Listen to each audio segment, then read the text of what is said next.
A paz do Senhor Jesus, amados e queridos irmãos, é com muita alegria que estamos aqui mais uma vez para ministrar este estudo da Palavra de Deus, esse curso de teologia, esse curso teológico. Espero que está sendo bênção sobre a sua vida. A Palavra de Deus, ela nos diz: crescei antes na graça e no conhecimento de Cristo Jesus. Hoje nós estamos indo para a terceira lição do livro dos profetas maiores. Semana passada nós fizemos o livro de Jeremias. Hoje nós vamos terminar o livro de Jeremias e falar também sobre o livro de Lamentações, que também são do mesmo autor. Lembrando que os livros dos profetas maiores são 5, que é Jeremias, Isaías, o primeiro deles é Isaías, Jeremias, depois Lamentação, Ezequiel e Daniel, são 5 livros aí que estaremos estudando nesta lição. E é importante que os irmãos, além de assistir às nossas videoaulas, também leia os livros, responde o questionário para ter um maior entendimento da Palavra de Deus, E nas nossas videoaulas, lembrando os irmãos que não falte nas nossas videoaulas. Por quê? Porque nós trazemos um conteúdo a mais, algumas explicações, procuramos explicar de forma clara, de forma minuciosa, para que os irmãos venham compreender a Palavra de Deus, e falando sobre os profetas, é importante a gente entendermos, esses livros, para saber qual foi o período que esses profetas profetizou, para quem eles profetizou, os principais acontecimentos, aonde eles profetizaram, exerceram o seu ministério, Nós vemos que Jeremias, ele exerceu o seu ministério no reino do sul, em Jerusalém, mas só que o livro de Ezequiel, que nós também vamos estudar, que é uma das nossas lições dos profetas maiores, ele já profetizou entre os que estavam cativos na Babilônia, entre o povão, que estava lá como escravo da Babilônia. Daniel, ele exerceu o seu ministério, não foi nem em Jerusalém e nem entre os cativos, foi no palácio, porque Daniel estava no palácio, É importante nós frisarmos isso, Então, continuando o nosso estudo no livro do profeta Jeremias, no capítulo 29, Jerusalém é incendiada. O fato vem narrando também no capítulo 52 e em 2 Crônicas, capítulo 25, e em 2 Crônicas também, no capítulo 36, porque muitas das narrativas, estão no livro de Reis e no livro de Crônicas também. Nabucodonosor, sabendo da advertência que longa data Jeremias viera fazendo a Jerusalém para que se submetesse, no caso da Babilônia, agora se dispõe a conferir ao profeta qualquer honraria que ele quisesse aceitar, até mesmo um lugar digno na corte da Babilônia. Está lá em Jeremias 39, versículo 11 ao 14, Jeremias 40. Então, o ministério de Jeremias, Nabucodonosor reconheceu, ficou sabendo no ministério dele que ele havia avisado o povo para que rendesse a Babilônia. Então, Nabucodonosor, ele quis honrar o profeta, deixou o profeta escolher onde que o profeta que ficasse, ele estaria seguro, e receberia honras até mesmo de de Nabucodonosor, né? Mas nós vemos no livro que ele não aceitou tal honraria e nem foi para a Babilônia. Capítulos 40 e 41, Gedalias é nomeado governador. Gedalias, a quem Nabucodonosor nomeou governador de todos quantos ficaram em Jerusalém, era filho de Aicão, poderoso amigo de Jeremias, mas no espaço de 3 meses ele foi assassinado, né? Então ali houve muita conspiração, né? A nação estava totalmente desestabilizada, né? Devido à invasão ali da Babilônia, né? E precisava de algumas mudanças, alguns ajustes, né? E existiam muitas retaliações ali também, e Gedalias ele foi assassinado, né? Capítulo 42 e 43, a partida para o Egito.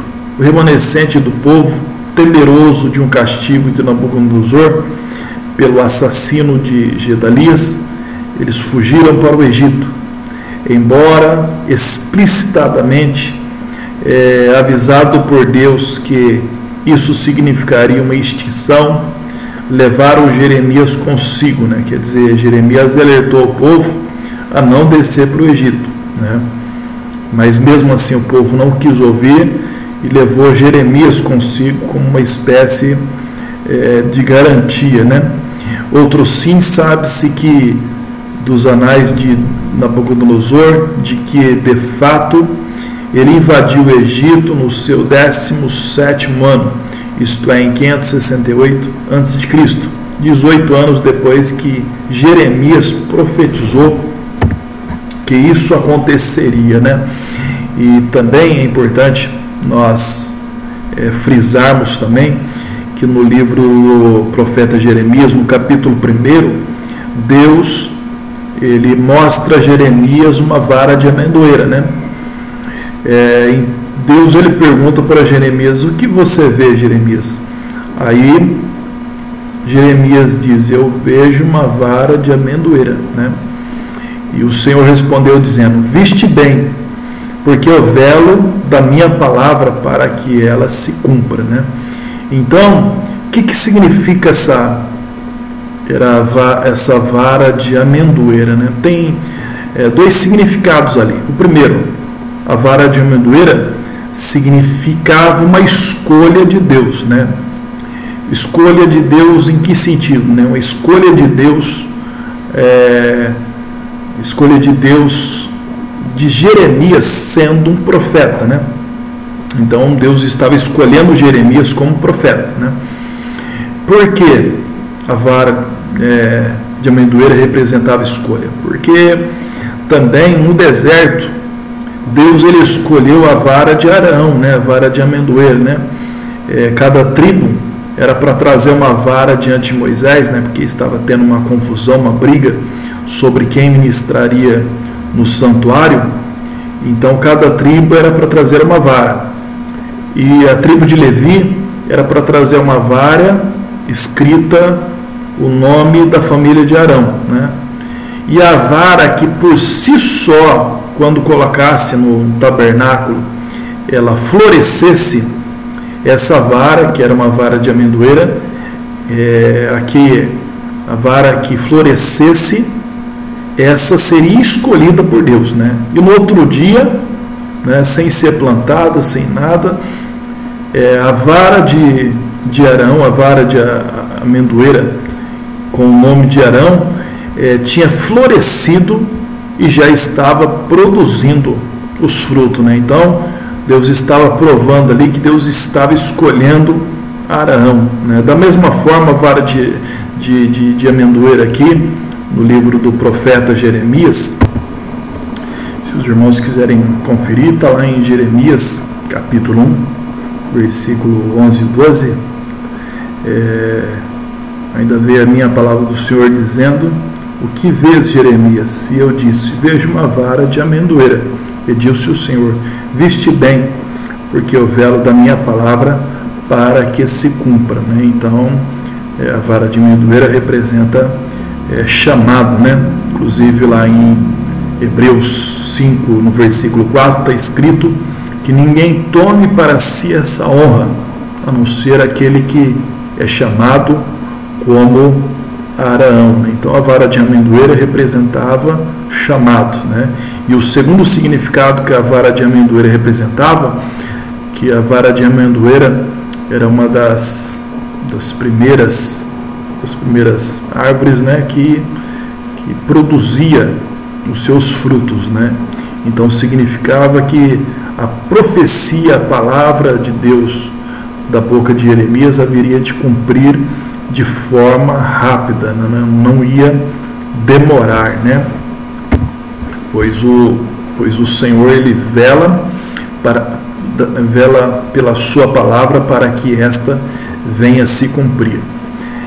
Continuando aqui, 3 das inscrições de Nabucodonosor foram descobertas perto de Tafenes, né, que é região do Egito, né, identificando mais tarde a uns 16 quilômetros a oeste do canal de Suez. Capítulo 44, o último apelo de Jeremias. Este último esforço para induzi-los a abandonar sua idolatria e práticas idólatras falhou. Eram insolentes a rainha do céu, que era a mesma Astorete, de cujo culto fazia parte atos imorais com o consentimento dos próprios maridos, né? Então esse culto envolvia prostituição, né? O lugar e a maneira da morte de Jeremias não se sabe. Diz uma tradição que ele foi morto apedrejado pelos judeus no Egito, né? Apenas uma tradição. Essa outra tradição que Nabucodonosor levou do Egito com Baruque a Babilônia, onde ele chegou a falecer. Capítulo 45, Baruque é advertido.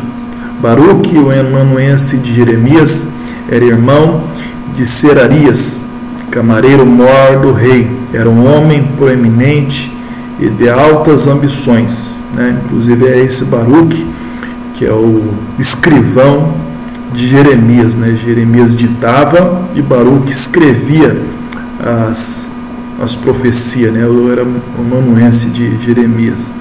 Agora no Egito registrara o aviso de Deus, dado 18 anos antes, e a promessa de que sobreviveria à invasão. Foi reconhecido como de grande influência junto a Jeremias, né? E também foi um companheiro fiel de Jeremias também, esse Baruque. Capítulo 46, o Egito.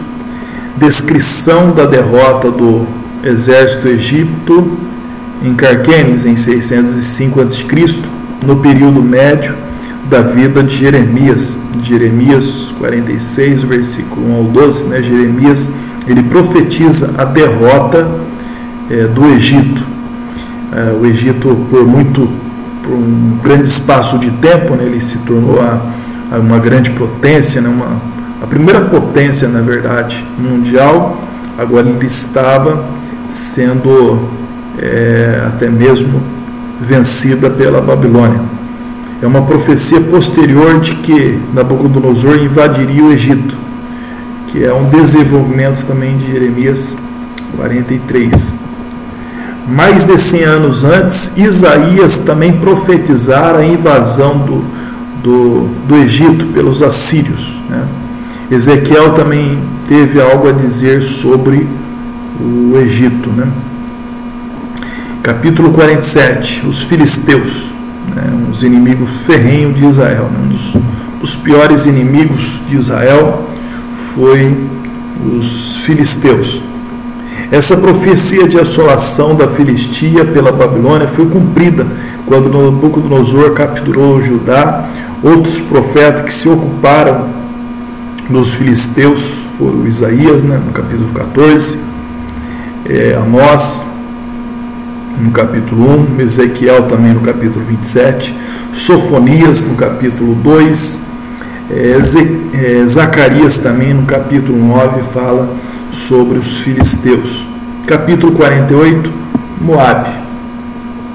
É um quadro de assolação que pende sobre Moabe. Isto ajudou Nabucodonosor contra Judá, porém mais adiante foi devastado por ele em 582 a.C.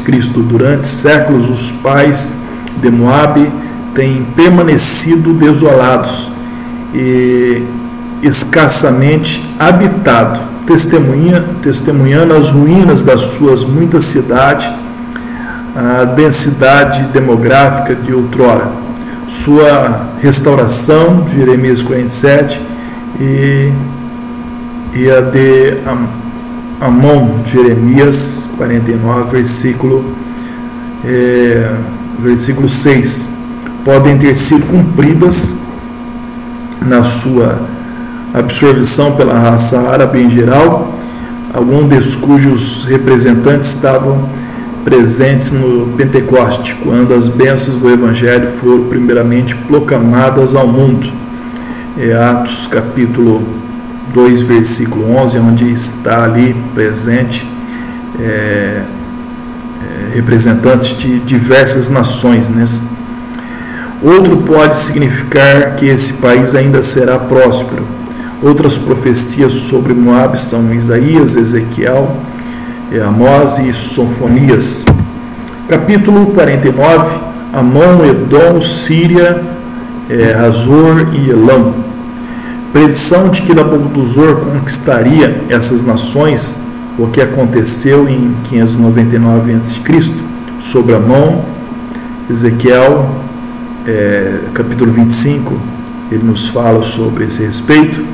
Sobre Edom, que é Esaú, irmão de Jacó, os filhos de Esaú. Dei a Obadias, né? Obadias é um capítulo dedicado inteiramente a Edom, onde Edom, inclusive eu acho que anteriormente, nas videoaulas anteriores, eu comentei um pouco sobre Edom, né? Que Edom seria destruído para nunca mais se levantar, porque ele se alegrou, né? Se alegrou da destruição de Jerusalém, e eles também eram um dos saqueadores, né, da cidade, né? Elão foi conquistado por Nabucodonosor em 586 a.C., capítulo 50 e 51, predição da queda da Babilônia, né? Então, sempre, né, aconteceu isso, né? E sempre vai acontecer, né? Porque uma nação, ela pode se levantar, ela pode se gloriar, ela pode conquistar, mas ela vai até aonde Deus permite, né? E também aconteceu com o Egito, aconteceu com a Babilônia, aconteceu com o Império Romano também, que se ergueu, se exaltou, mas foi também o império também foi quebrado. E isso acontece não só com nações, com pessoas, como indivíduos também, porque diz a palavra de Deus que a exaltação procede à queda. Então a pessoa, ela se exalta, o próximo passo dela é a queda, né? Então a nação da Babilônia, ela se exaltou, ela foi até onde Deus permitiu. Depois veio a queda da Babilônia. A queda e a assolação perpétua da Babilônia são aqui preditas em homenagens condizente com a magnitude do tema.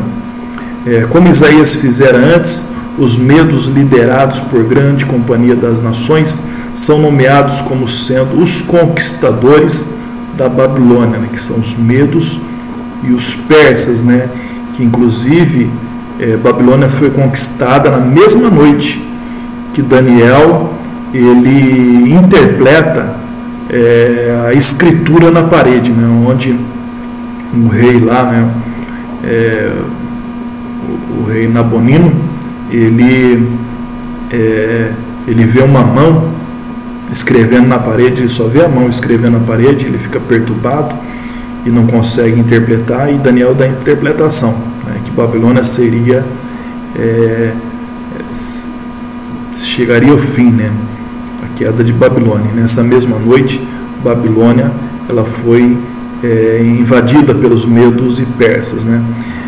Esses dois capítulos que anunciam a condenação da Babilônia foram copiados no livro separado que se enviou a este país por uma delegação encabeçada pelo rei Zedequias, 7 anos antes que Nabucodonosor queimasse Jerusalém.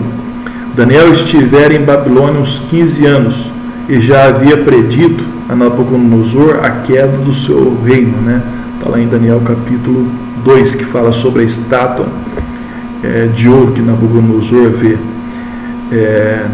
O livro era para ser lido publicamente, depois em cerimônia solene, submerso no Eufrates, com essas palavras: assim afundará a Babilônia e não se levantará, né?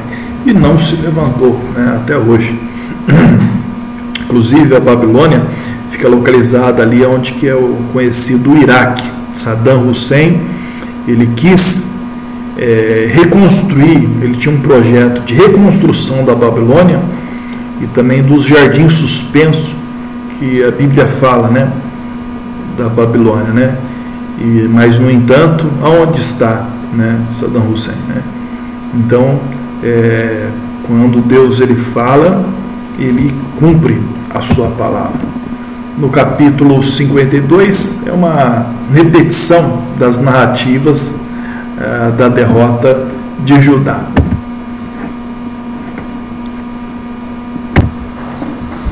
Por exemplo, agora entramos no livro Lamentações do profeta Jeremias, né? Foi um livro escrito, né, depois que a Jerusalém foi incendiado, o povo foi levado para o cativeiro da Babilônia.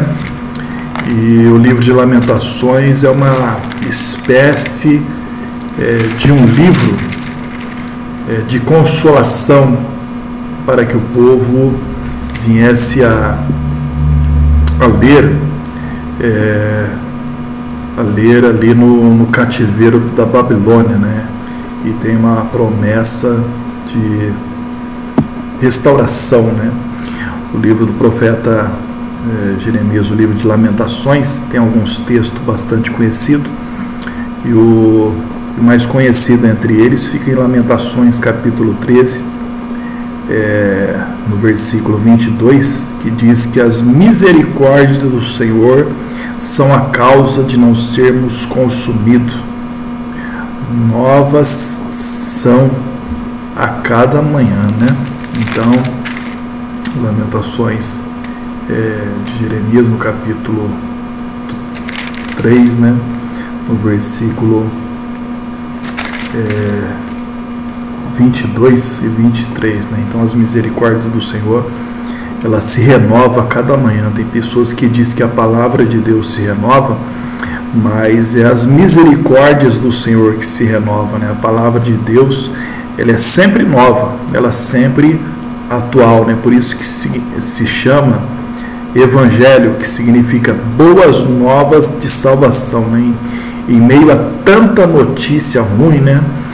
Tantas coisas ruins que nós ouvimos, ainda existe coisas boas, né? Que é o Evangelho, boas novas de salvação. A palavra de Deus, ela é sempre boa e sempre nova, né? Ela não se envelhece, ela é mais atual do que o livro que vai ser lançado amanhã, né?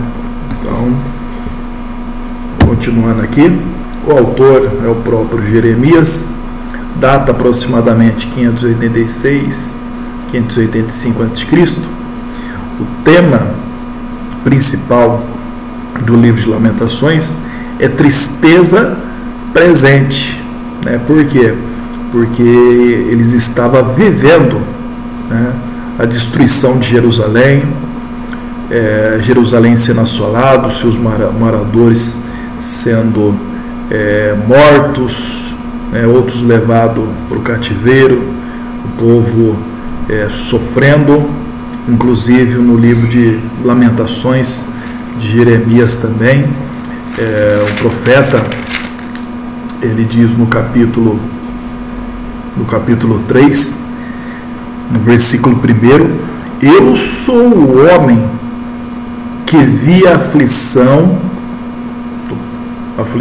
pela vara do furor do Senhor, né? Então ele viu a aflição do povo pela vara do furor do Senhor, né? Então a vara de Deus, né? Nós lembramos quando nós éramos crianças, né? Que às vezes o pai e a mãe, né, ia disciplinar-nos, né, por ter feito alguma coisa errada, né? Aí nós ficávamos com medo, né, quando eles pegavam a vara, né? E aqui é a vara do furor de Deus. Imagina o que não representa, o que representa, né? Isso para o povo, né? Palavras-chave, né? Na verdade o tema é tristeza presente, mas esperança futura, né? Existe sempre uma esperança futura. Palavras-chave: dificuldades, angústia, pecado, oração.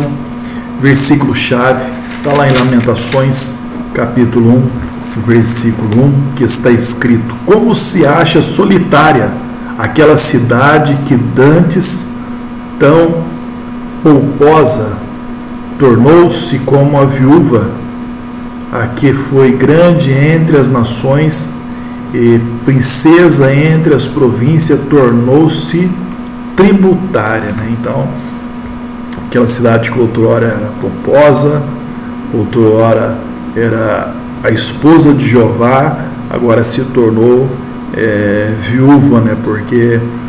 Não porque Deus o abandonou, né? Mas porque a nação abandonou a Deus, se unido a Baal, Astarote, e veio as consequências.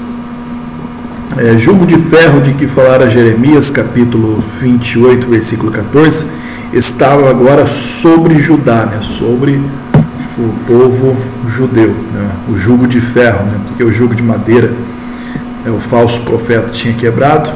Agora Deus ele colocou um jugo de ferro. O livro de Lamentações é um cântico no fúnebre sobre a desolação de Jerusalém, a dor de Jeremias à vista da cidade pela qual ele tudo fizera para salvar, não que não cresce que ela ainda se ergueria das suas ruínas, né? Capítulos 31, 32 faz-nos lembrar o lamento de Jesus sobre a mesma Jerusalém, né? Que Jesus, ele também lamenta quando ele entra em Jerusalém, né? Jesus ele diz: Jerusalém, Jerusalém, que mata os profetas e apedreja aqueles que a ti são enviados, né? Quantas das vezes quis eu ajuntar-vos como a galinha faz com os seus pintinhos, né? Debaixo das tuas asas, das suas asas, e tu não quiseste, né? Jerusalém não quis ser protegida, abrigada, né? Pelas repreensão, pela palavra de Deus, né? E da mesma forma eles não quiseram ouvir o Evangelho de Cristo, e até mesmo veio também a desolação sobre a mesma Jerusalém pelo imperador Tito, né? O general romano Tito, no ano 70 depois de Cristo, que também destruiu Jerusalém, foi destruída pelos romanos, né? Jerusalém se ergueu, sim, e deu-se o nome à capital do mundo remido da glória eterna. Apêndice de Jeremias. O último capítulo de Jeremias sobre o incêndio de Jerusalém e o começo do exílio babilônico deve ser lido como introdução a este livro. A Septuaginta apresenta este prefácio: e aconteceu que depois de Israel ter sido levado em cativeiro e Jerusalém ter ficado devastada, Jeremias sentou-se a chorar e proferiu esta lamentação sobre ela dizendo, né? Então, as lamentações por isso que é lamentações de Jeremias. Jeremias se lamenta, chora, porque Deus ele tinha enviado para profetizar ao povo, e que se o povo se arrependesse, Deus o restauraria, né? Não permitiria que fosse destruído, porém não quis ouvir a palavra do profeta, né? Então o profeta Jeremias é aquele que vê, que presencia, né? Que testemunha toda a desolação e o sofrimento do seu povo. Todavia, no Antigo Testamento hebraico, este livro não segue o de Jeremias, como é o caso da nossa Bíblia, porém figura no grupo denominado hagiográficos ou escritos, que é composto dos seguintes livros: Cantares, Ruth, Lamentações, Eclesiastes e Esther. Este figurava em rolos separados, porque eram lidos em festas diferentes. Essas lamentações até hoje, pelo mundo inteiro, onde quer que haja judeu, são lidas nas sinagogas nos dias 9 do quarto mês, né? Jeremias 52:6, em memória da destruição de Jerusalém. A Gruta de Jeremias é o nome do lugar, um pouco fora do muro setentrional de Jerusalém, onde, segundo reza a tradição, Jeremias chorou lágrimas amargas e compôs esta poderosa elégia composição musical sobre o tema triste ou lutuoso, né? Essa gruta fica sob o outeiro que hoje se chama Gólgota, a mesma colina onde foi levantada a cruz de Cristo, né? Onde Cristo sofreu. Assim o profeta sofredor chorou, onde mais tarde o Salvador padecendo, morreu por nós, né? Não é nada é por acaso, né, irmãos? Um acróstico alfabético. O livro consiste em 5 poemas, 4 dos quais são acrósticos, isso é, cada verso começa com uma letra do alfabeto hebraico, na mesma ordem alfabética. Era esta uma forma favorita de poesia hebraica, onde é usada para ajudar a memorizar, né? Inclusive, o maior salmo da Bíblia, o Salmo 119, também é um acróstico, né? Que cada conjunto, né, de 4 poemas ali é representada pela uma letra do alfabeto hebraico, né?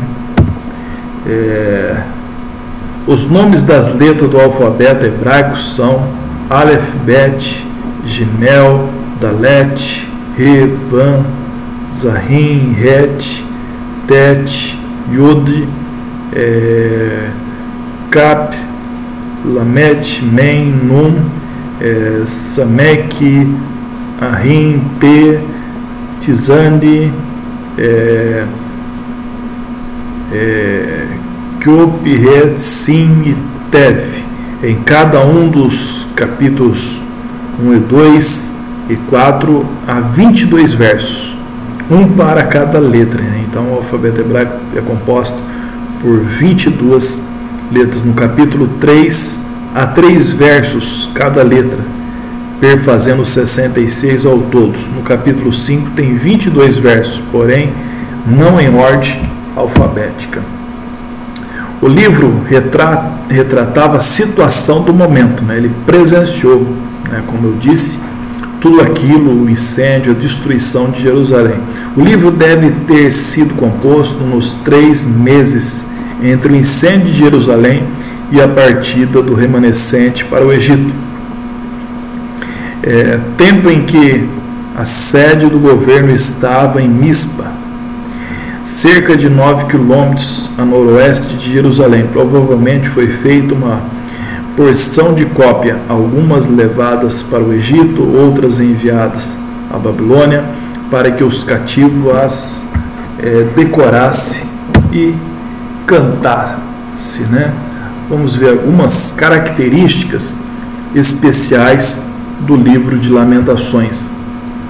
5 aspectos principais caracterizam este livro. Primeiro, embora cânticos de lamentações individual ou comunitário ocorram nos salmos e livros proféticos, somente este livro da Bíblia está composto exclusivamente de poemas cheios de pesar, né? Então, é o único livro da Bíblia que ele é totalmente formado por poemas, e poemas cheios de pesar, de tristeza, de dor, né?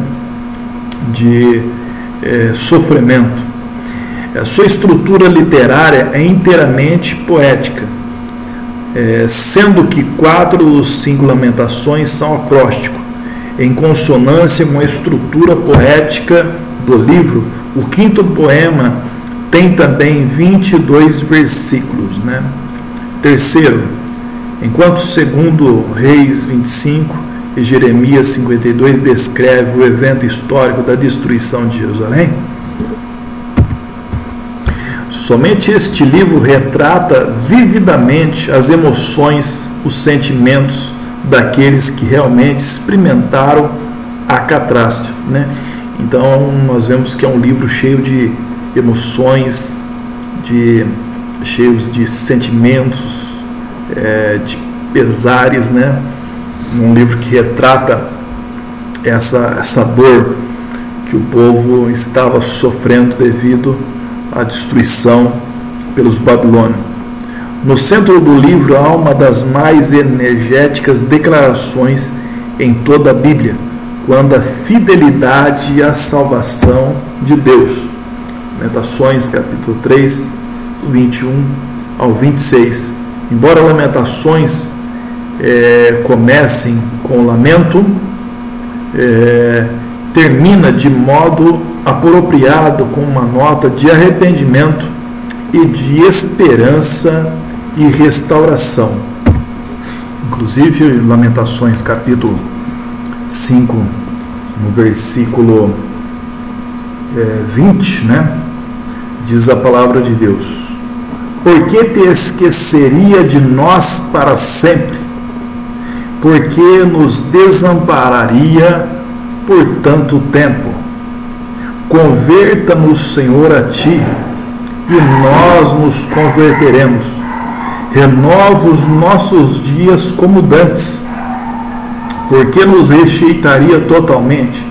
Por que te enfurecierias contra nós de tal grande maneira, né? Assim que termina o livro de Lamentações, trazendo uma mensagem de arrependimento, de restauração, de renovo, de esperança, né? Inclusive é interessante quando a palavra de Deus diz no versículo 21, né?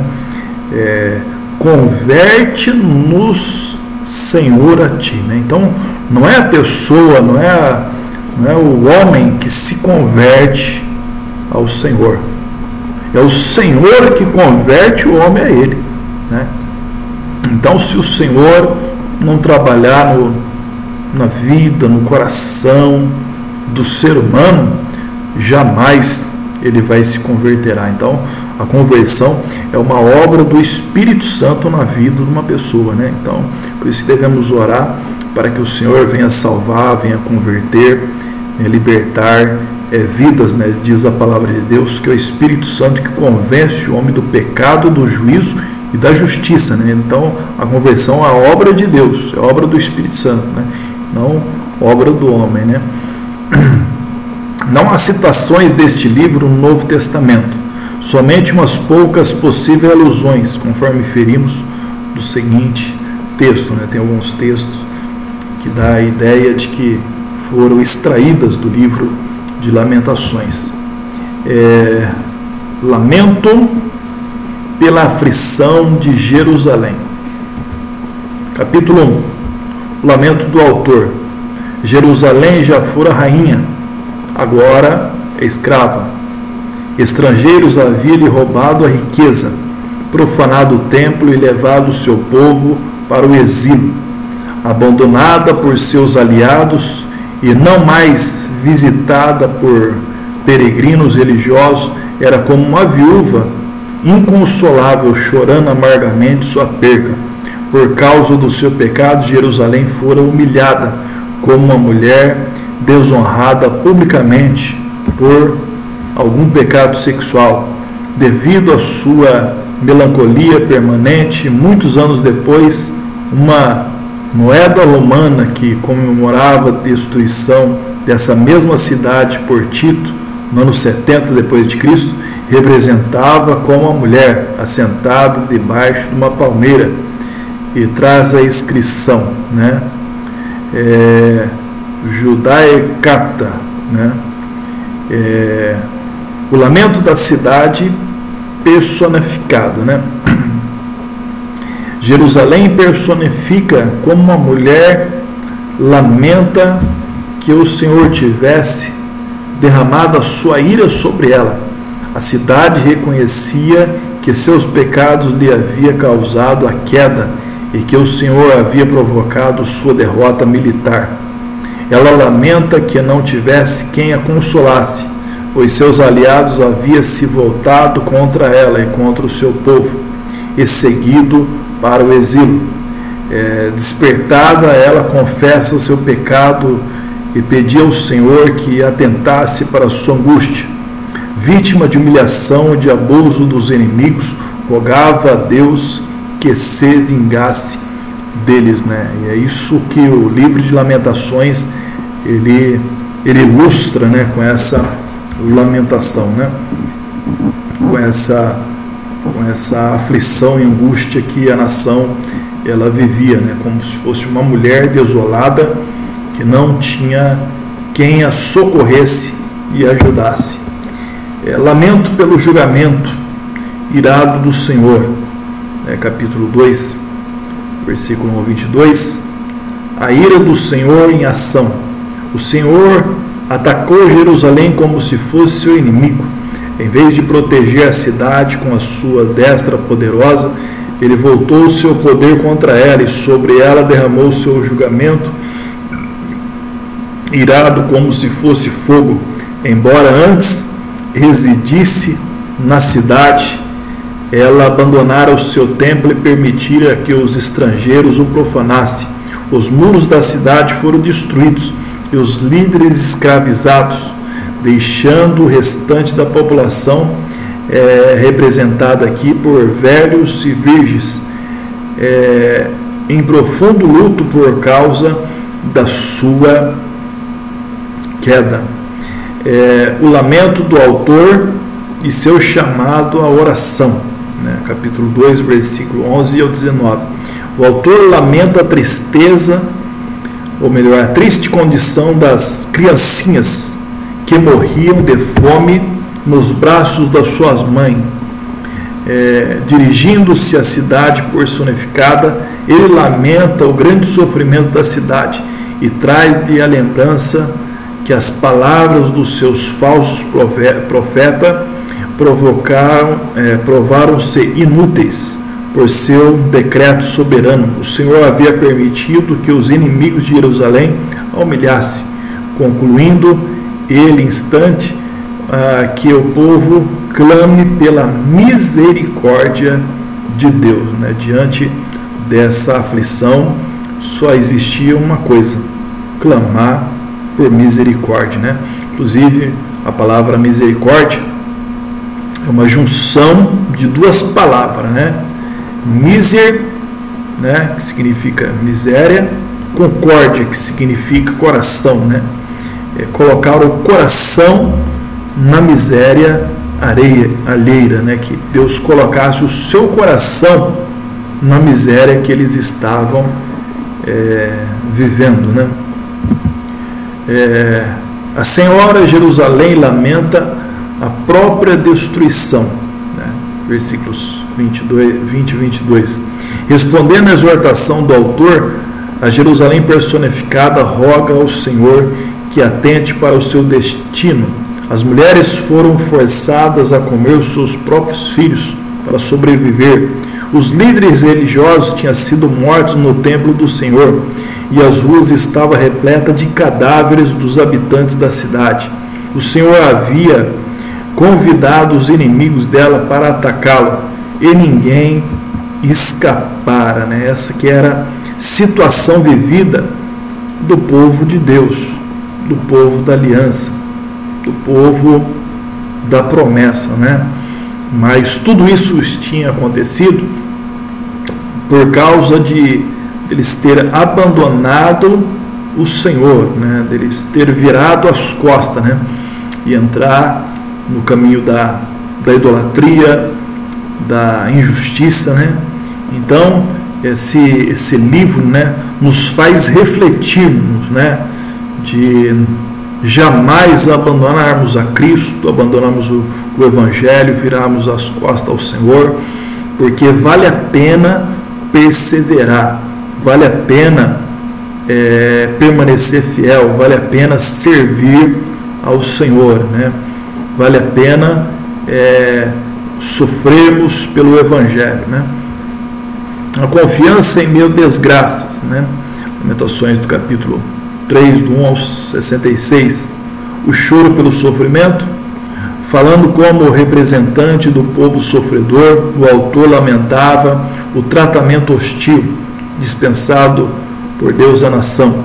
Essa hostilidade e seus efeitos compararam-se a diversas experiências desagradáveis e ameaçadoras, incluindo enfermidades físicas, injúrias, prisão numa cela escura.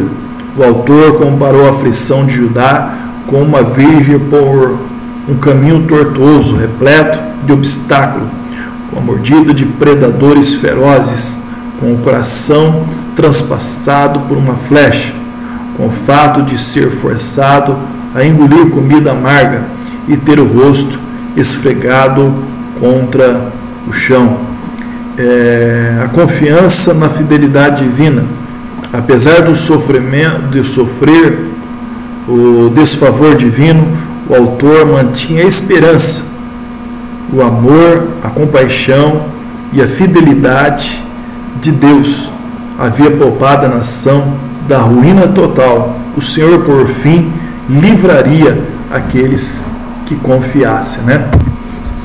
Inclusive, Lamentações, no capítulo 3, a partir do versículo 24, a palavra de Deus, ela diz assim: a minha porção é o Senhor, diz a minha alma, portanto esperarei nele. Bom é o Senhor para os que atêm a ele, para a alma que o busca. Bom é ter esperança e guardar em silêncio a salvação do Senhor, né? Então, só restava uma coisa para a nação fazer, né? Confiar e esperar no Senhor, né? Esperar no Senhor, esperar em silêncio a salvação do Senhor e buscá-lo, né? Então, quando uma pessoa às vezes está passando por uma prova, por uma situação difícil, por uma adversidade, né? E não vê uma saída, a solução é buscar o Senhor e esperar no socorro divino, na providência divina, esperar em Deus, esperar na salvação, né? Então, o crente, ele não perde nada, né? Esperando no Senhor, né? Nele, mesmo que precisasse suportar sua disciplina por certo tempo, o Senhor é soberano e decreta tanto a calamidade como a bênção. O amor instou seus compatriotas a reconhecer seus pecados e a se colocarem diante do Senhor com espírito arrependido, né? Terceiro, uma oração por vingança. Após descrever mais uma vez os efeitos horríveis do julgamento do Senhor, né, contra os inimigos, que tinha prazer em ver a aflição do povo, quando Judá for abandonada por Deus, esses inimigos haviam de Deus e cometer abusos contra ele, confessando que Deus havia interferido em seu favor no passado o autor pede que o Senhor retribua a esses inimigos as suas perversões e crueldade. Os filhos da cidade, antes considerados preciosos como ouro, eram agora tratados como simples, né? Lamento pela queda de Jerusalém, capítulo 4, do 1 ao 22. A glória de Jerusalém reduzida a cinzas. A descrição da queda de Jerusalém continua com ênfase no contraste entre a sua condição anterior e a sua presente humilhação. Quando chorava de fome e sede, ninguém se compadecia deles. Os príncipes, antes robustos, definhavam por falta de comida. Mães famintas, antes cheias de compaixão, chegavam a comer os próprios filhos, por causa da sua fome lenta e dolorosa. O destino de Jerusalém era ainda pior que o de Sodoma, que fora destruído num instante.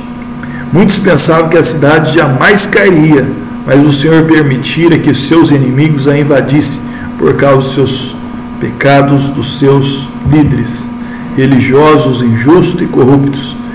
Enquanto esperava em vão pelo socorro egípcio, os inimigos do povo o dispersavam até prenderem o seu rei, né? 2. A retribuição sobre Edom, Lamentações 4, 21 e 22. Tendo descrito a conquista da cidade pela nação, o autor pronuncia um lamento para Edom, uma das nações que compartilharam da queda de Jerusalém e se beneficiaram com isso, né? Embora, como eu disse lá atrás, Edom Esaú, né? A nação dos filhos de Esaú, que era o irmão de Jacó, né? O irmão gêmeo de Jacó, mais novo, mais velho do que esse, né? Porque Edom nasceu primeiro e Jacó, ele nasceu agarrado ao calcanhar, né? Um dia a situação seria revertida, né? Quer dizer, o juízo viria sobre Edom e o tempo das dificuldades e exílio de Jerusalém terminaria, mas Edom sofreria humilhações nas mãos do Senhor. Oração pela restauração, no capítulo 5, o último capítulo de Lamentações. Pelas condições de opressão, depois de pedir ao Senhor que atentasse para a desgraça do seu povo, o autor descreveu seu destino com detalhes para instigar uma resposta misericordiosa de Deus. Os estrangeiros agora controlavam a terra prometida, enquanto o povo de Deus estava empobrecido e desolado à semelhança dos órfãos e viúvas. O povo fora privado do que necessitava para viver e sofria atrocidade e opressão terríveis. Seu pecado havia transformado a alegria em dor e reduziria Jerusalém a um monte de ruínas. Um último pedido.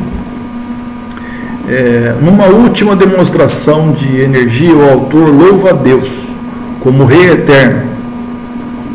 Pergunta por quanto tempo o povo teria de sofrer rejeição e ora para que Deus restaure e renove o relacionamento com o seu povo. Assim nós concluímos o livro de Lamentações do profeta Jeremias e já entramos no livro de Ezequiel. É claro que hoje não vai dar para terminar o livro de Ezequiel, mas nós vamos dar uma entrada, uma introdução, um início nesse livro do profeta Ezequiel, que também pertence à categoria dos profetas maiores, né? Nós temos uma cronologia aqui, 605 a.C., Daniel com os primeiros exilados rumo à Babilônia, né? Em 605, Daniel e seus amigos, e a primeira remessa de judeus, eles vão para a Babilônia. Em 597 a.C., Ezequiel, o segundo exílio, né? Quer dizer, em 597, nessa segunda remessa, Ezequiel ele vai junto para o exílio. E aí, em 592 a.C., Ezequiel inicia seu ministério profético na Babilônia. Deus começa a usar o profeta Ezequiel entre os cativeiros da Babilônia, né? E isso é interessante porque por causa que Deus estava mostrando que Deus ele não estava somente em Jerusalém, né? Que era o lugar do templo, o lugar da adoração, né? Que Deus ele também estava ali na Babilônia juntamente com o seu povo, né? Então nós podemos dizer que aonde estivermos, o Senhor está conosco, né? Onde formos, o Senhor está, né? 586 a.C., a queda de Judá. 581, a última profecia de Ezequiel, né? Assim nós entramos no livro do Ezequiel. Introdução. O contexto histórico do livro de Ezequiel é a Babilônia durante os primeiros anos de exílio da Babilônia, né? Em 593 a 571 a.C. Então, o profeta Ezequiel profetizou nos primeiros anos do cativeiro da Babilônia. Nabucodonosor levou cativos os judeus de Jerusalém para a Babilônia em 3 etapas.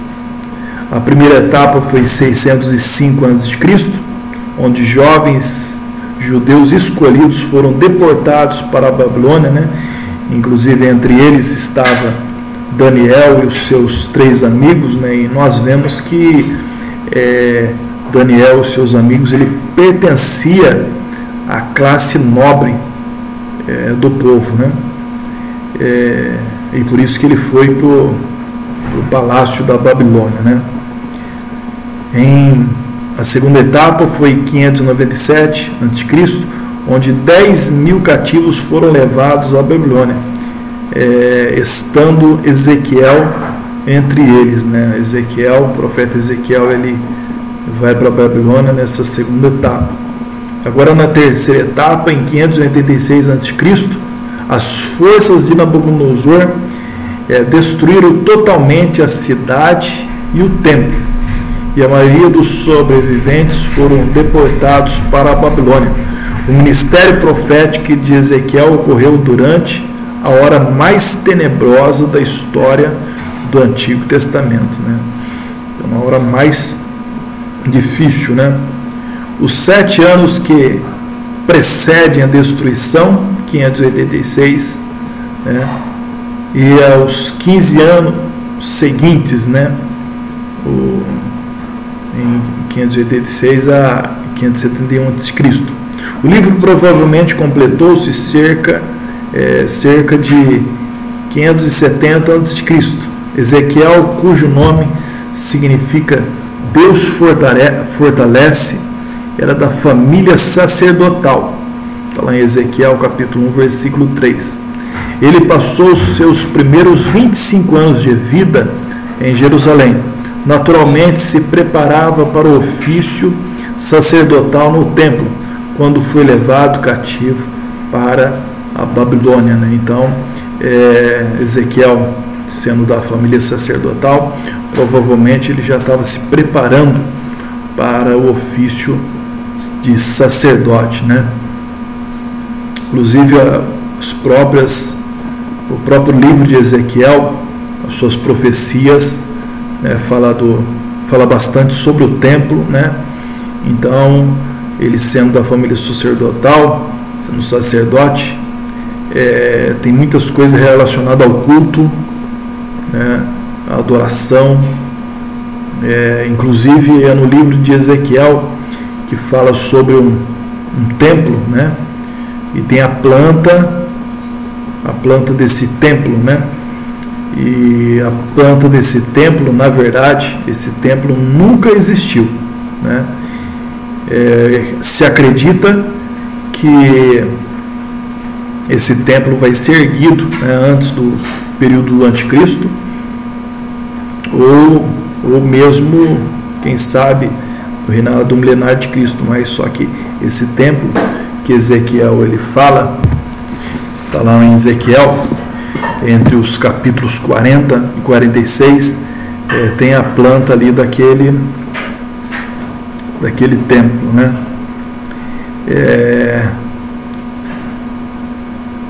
Cerca de 5 anos mais tarde, Ezequiel recebe a sua chamada profética da parte de Deus, e a partir dali ministrou fielmente durante pelo menos 22 anos, né? Ezequiel e Daniel. Daniel fazia 9 anos que estava na Babilônia quando Ezequiel chegou, e já havia alcançado grande fama, né? Daniel no palácio e Ezequiel no campo, né? Deus é estrategista, né? Deus ele colocou um lá no palácio para profetizar para o rei, né? Para os príncipes, e Ezequiel entre o povo. Ezequiel e Jeremias, ambos eram sacerdotes, sendo Jeremias mais velho. Ezequiel pode ter sido seu discípulo. Ezequiel pregava entre os exilados, e o mesmo que Jeremias anunciava em Jerusalém, o castigo de Judá, né? Ezequiel e João. Alguma das visões de Ezequiel parece estender-se ao livro de Apocalipse, né? Ezequiel fala dos querubins, né? Ezequiel no capítulo 1, Apocalipse capítulo 4 também fala dos querubins, né? A batalha de Gog e Magog, né? Então nós vemos que o livro de Ezequiel ele tem uma característica escatológica, né? Que anuncia alguns eventos do tempos do fim, né? Gog e Magog, Ezequiel 38, Apocalipse capítulo 20 também fala sobre essa batalha, né? Que é conhecida também como Amargedon. A ordem de comer o livro, Ezequiel capítulo 3. João ele recebe a ordem de comer o livro, né? Que na sua boca era doce como mel, mas no seu estômago se tornava amargo, né? E muitas das vezes a palavra de Deus é assim, né? Ela tem essas duas características. Ela é doce, mas ela é amarga, né? Ela é doce para aqueles que crê, para aqueles que têm fé, para aqueles que obedecem, né? Porém, para o ímpio, para o incrédulo, a palavra ela se torna amarga, né? Então, por isso que muitas pessoas elas não querem engolir, ou seja, não querem ouvir a verdade, né? Mas o cristão não tem dificuldade nenhuma em ouvir a palavra de Deus, né? Com doce como mel, né? Inclusive Davi, ele chega a dizer isso, né, que era doce, as palavras do Senhor eram doce ao seu paladar. A Nova Jerusalém, Ezequiel capítulo 40 ao 48, fala sobre a Nova Jerusalém.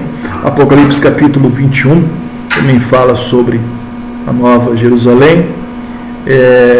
O rio de água viva, Ezequiel 47, que era o rio que corria debaixo do altar, né, que por onde o rio passava gerava vida, né, dava vida, né? Inclusive este rio desaguava lá no Mar Morto, aonde não existe vida, né? No Mar Morto, os irmãos que não sabem, é um mar salgado, e lá não tem vida, não tem peixe nenhum, mas fala sobre este rio que daria vida, né? E Apocalipse capítulo 22 também fala sobre o rio de água viva, né, que procede do trono de Deus, né?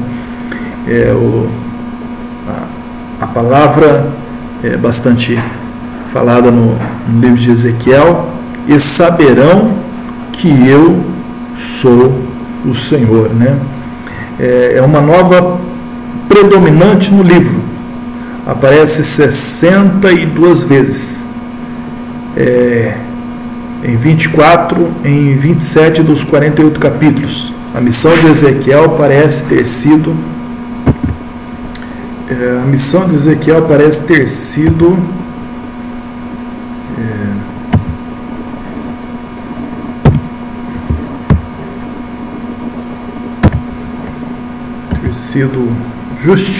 explicar e justificar a ação divina em causar ou permitir o cativeiro de Israel, que foi devido a indivisíveis abominações de que esse povo se fez culpado, as mesmas abominações que levaram outros povos a serem riscados do mapa.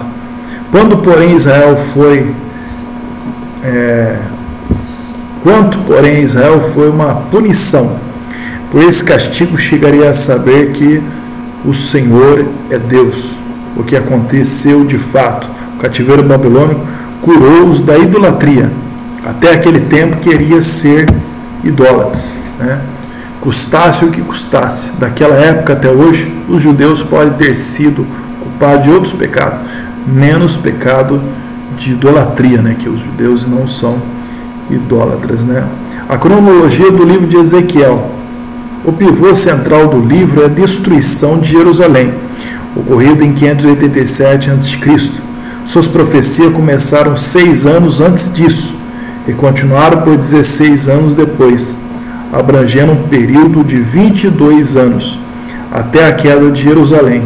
Ezequiel, de um ou outro modo, e sem cessar, predizia a certeza dos fatos. Depois, suas profecias trataram de derrocada das nações pagãs vizinhas e do estabelecimento e o futuro glorioso de Israel, né? Ezequiel 33 e 48. Suas visões, com pequenas exceções, apresentam-se em sequência cronológica. Conta-se os anos a partir do cativeiro de Joaquim, que se deu em 597 a.C. Pensa-se que o 30º ano de Ezequiel, capítulo 1, versículo 1, equivale ao 5º ano do cativeiro de Joaquim. Ezequiel 1:2 foi o 30º ano da vida de Ezequiel, idade em que os levitas começavam a ministrar. Jesus e João Batista começaram o seu ministério aos 30 anos de idade, né? Ou pode ter sido 30º ano do calendário babilônico. Conta-se da independência da Babilônia sob o poder da Síria, conquistada por Nabopolassar em 626 a.C., né? O esboço do livro, né? Qual é o esboço do livro? O esboço do livro traz esses 3 tópicos, né? Primeiro tópico, o tema, o julgamento de Judá, que abrange o capítulo 1 até o capítulo 24, né? Que fala sobre o julgamento de Judá. O segundo tópico, o julgamento das nações vizinhas, né? Que compreende do capítulo 25 ao capítulo 32, fala sobre os julgamentos das nações vizinhas, né? E o terceiro tópico, a restauração de Israel, Ezequiel 33 ao 38. Então pode ser dividido o livro de Ezequiel nesses 3 temas: o julgamento de Judá, o julgamento das nações e a restauração de Israel, né? O julgamento de Judá pecador, né? Capítulo 1, do versículo 1 ao capítulo 24, e o chamado de Ezequiel, que está no capítulo 1, né? O que Ezequiel viu, né? O profeta viu uma nuvem de tempestade vindo do norte.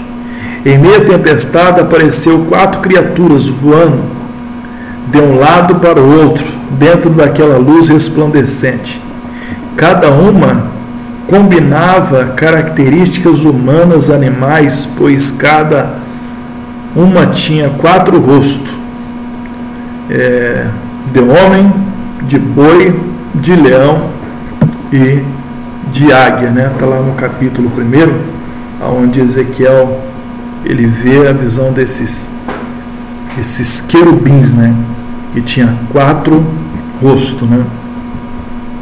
O aspecto das criaturas era como carvão em brasa, a semelhança de tochas, e zigue-zagueavam a semelhança de relâmpagos, acompanhando cada criatura em todos os seus movimentos. Havia uma grande roda, cujo centro era cheio de olhos. Uma plataforma brilhante estendia as asas acima das criaturas, fazendo barulho ensurdecedor ao se mover.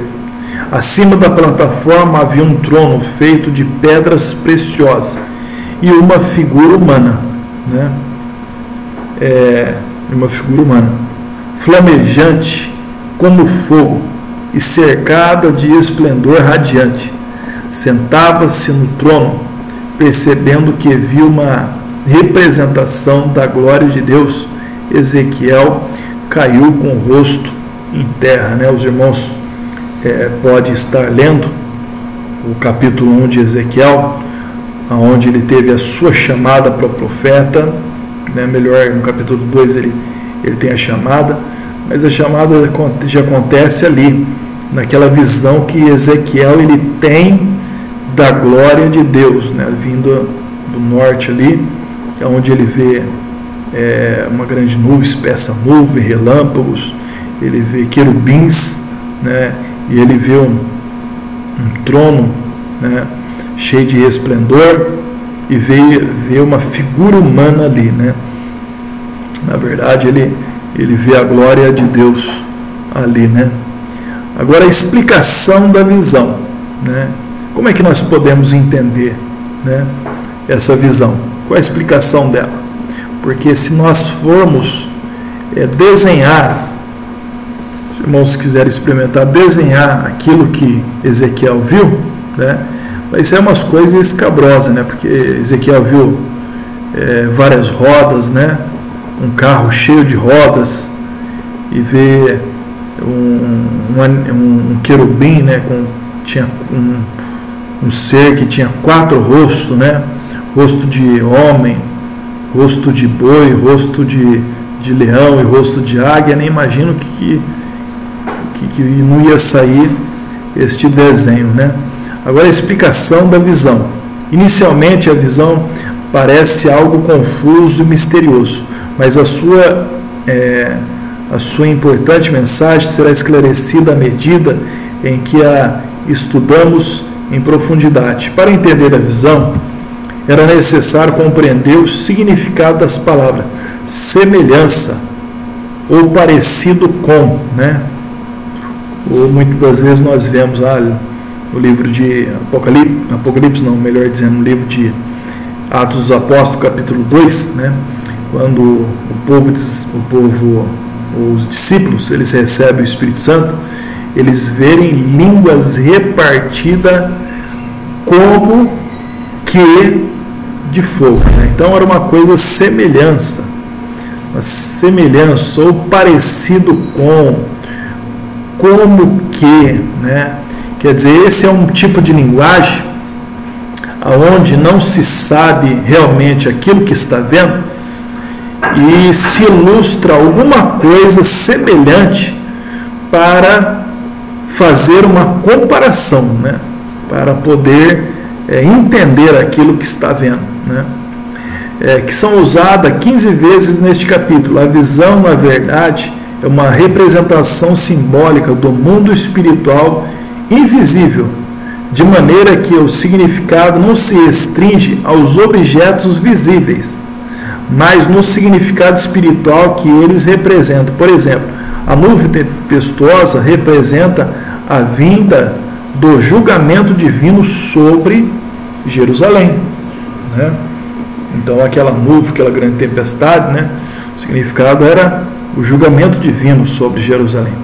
Note que assim como a nuvem veio do norte, o exército da Babilônia igualmente procedeu do norte, né? Deus pessoalmente estava entronizado no centro, diretamente acima das nuvens de juízo. Ele aqui retratado num trono com rodas, cercado de servos que o atendia no que desejasse. E o símbolo do trono com rodas serve para demonstrar a universalidade de Deus, né? Mostrar a universalidade de Deus, sua presença, né? Porque Deus ele é onipresente, né?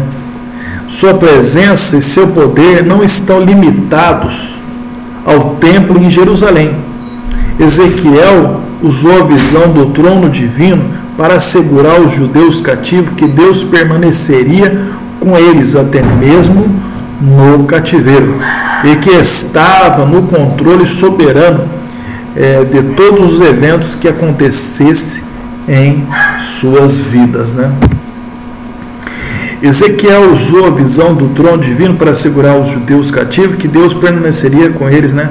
Até mesmo no cativeiro, como a gente falamos, né? E que Deus estava, né? Não só estava, né? Deus está, Ele ainda está. Ele ainda está no controle do mundo, controle do universo. Ele aqui está no controle da nossa vida, né? A nossa vida está nas mãos de Deus, né? O mundo pode estar em guerra, o mundo pode estar em caos, né? Mas Deus ele está no controle de tudo, né?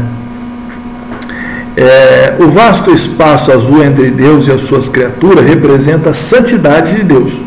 A sua presença como a de um fogo ardente representa a sua justiça, enquanto que o arco representa a sua misericórdia e fidelidade para com aqueles que amam, né? Porque o arco ele aparece, né? O arco celeste, né? Não é, os irmãos não pode confundir, né? Porque tem até muitas das vezes crente que fala o arco-íris, né? Tá lá no céu o arco-íris. Não é arco-íris, né? Na verdade, íris, né? É uma divindade pagã, né? Mas é o arco celeste, né? Chamado arco celeste, arco do concerto, arco de Deus, né? Quando o tempo, daquele tempo de chuva, né? Aí mostra aquele arco no céu, né? Cheio de cores, né? No total de 7 cores, né? Representa a fidelidade e a misericórdia de Deus para aquele que o ama. Por quê? Porque quando Deus ele fez, né, o concerto ali com Noé, o pacto ali com Noé, depois do grande dilúvio, né, Deus falou que nunca mais ia destruir a terra com água, né? E ele colocou no céu o arco celeste, né, para lembrar que o Senhor ele fez um concerto de misericórdia, onde nunca mais ia destruir o mundo com as águas do dilúvio, né? As rodas gigantescas simbolizavam os atributos da onisciência de Deus. Os olhos nos aros das rodas e a sua onipresença, né? Rodas dentro de rodas, né? Representa sua onipresença. Nenhuma pessoa ou lugar está escondido à vista de Deus, ou pode escapar da sua presença, né? No Salmo 119, o salmista ele diz isso, né?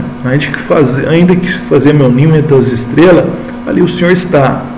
Ainda que eu dessas profundezas dos mares, ali a tua mão ainda está. Então não tem como fugir da onipresença de Deus. Deus, ele é onipotente, ele tem todo o poder, né?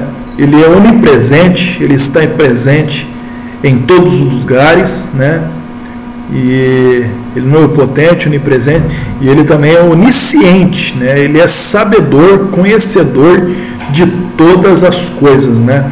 O presente, passado e o futuro, né? Para ele era como se fosse ontem, né? O dia de ontem, né? Porque ele conhece todas as coisas, né? Ninguém consegue prever o futuro, consegue conhecer o futuro, mas Deus ele conhece, né? Por isso que diz a palavra de Deus no livro de aos Hebreus que Jesus Cristo é o mesmo ontem, hoje e eternamente, né? É o verbo nos 3 tempos, né? Ontem, passado, hoje, presente, né?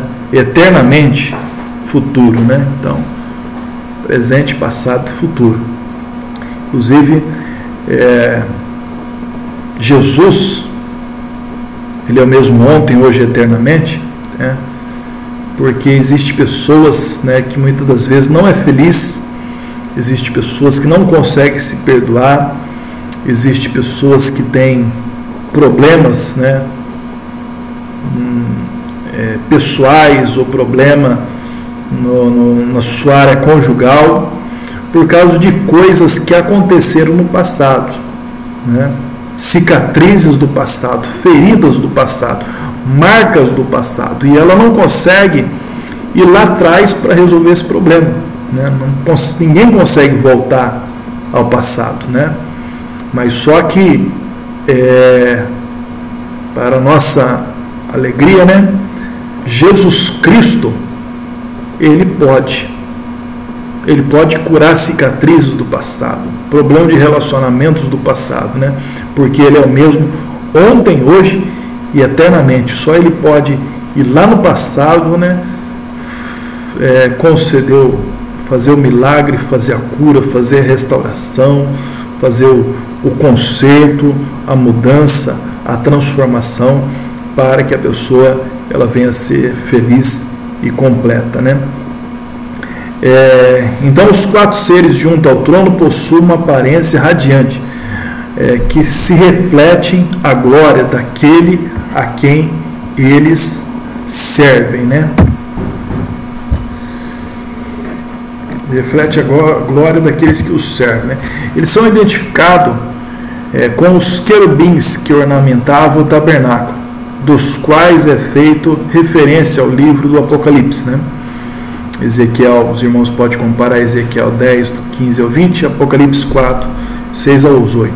Suas características de inteligência, atitudes de servo, poder e natureza celestial são representadas nas faces do homem, do boi, do leão e da águia. Esses seres que tinham mãos para servir e asas para mobilizar, movia-se no impulso das ordens de Deus. A aparência de fogo resplandecente sobre a nuvem e os relâmpagos que dela saía falam do julgamento divino prestes a cair. O propósito dessa visão foi a de ensinar Ezequiel a importante verdade de que o julgamento divino sobre Israel era iminente e inevitável, mas Deus, que estava sentado sobre o trono, acima de tudo estava no soberano controle de cada detalhe, de cada evento que ocorreu na vida dos judeus. Deus é um Deus universal, né, que nunca abandona o seu povo, nem se esquece das suas promessas para com eles. Deus exerce o soberano controle sobre todos os seres, ou melhor, sobre todos os eventos da nossa vida, em qualquer situação. Devemos lembrar que, acima de tudo, Deus continua no seu alto e sublime trono. Aleluia, né? Glória a Deus por isso, né? Nós entramos no livro de Ezequiel, fizemos uma introdução, né? Fizemos o primeiro capítulo de Ezequiel, inclusive os irmãos, dessa lição de casa para os irmãos lerem pelo menos o primeiro capítulo de Ezequiel, né? Que trata ali sobre a visão de Ezequiel, né?